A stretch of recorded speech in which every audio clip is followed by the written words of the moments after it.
gembira dengan kegiatan seperti ini yang sudah diadakan 2 kali ya. Seperti kita ketahui memang darah ini sangat penting, banyak orang-orang yang membutuhkan darah ya. Orang akan operasi, misalnya orang melahirkan, orang kecelakaan, macam-macam yang kita tidak tahu.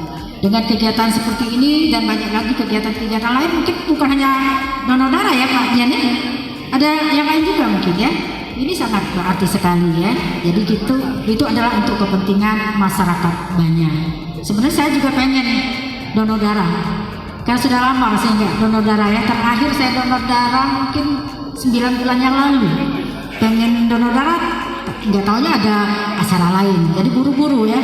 Mudah-mudahan kalau saya sempat nanti saya akan juga menyumbangkan darah saya. Kalau Pak Camat mungkin juga sudah biasa ya.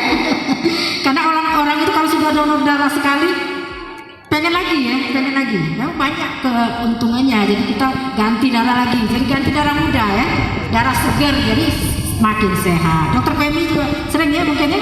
Sorry Dokter Pemi tadi tidak sempat saya sebutkan. Dokter Pemi ini mewakili PLT Kepala Dinas Kesehatan hadir di sini bersama-sama kita. Setiap ada donor darah Pak Pemi pasti hadir ya.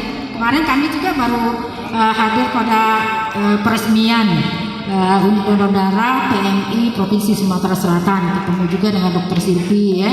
Kemarin Bu Wakil Wali Kota langsung hadir.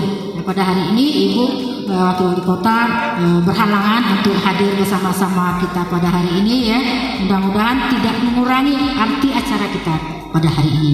Jadi saya sekali lagi mengucapkan terima kasih yang banyak kepada Pak Dian dan seluruh anggotanya dengan kegiatannya sangat bermanfaat ini. Semoga makin berkah dan makin banyak kegiatan-kegiatan lain yang banyak manfaatnya bagi masyarakat luas.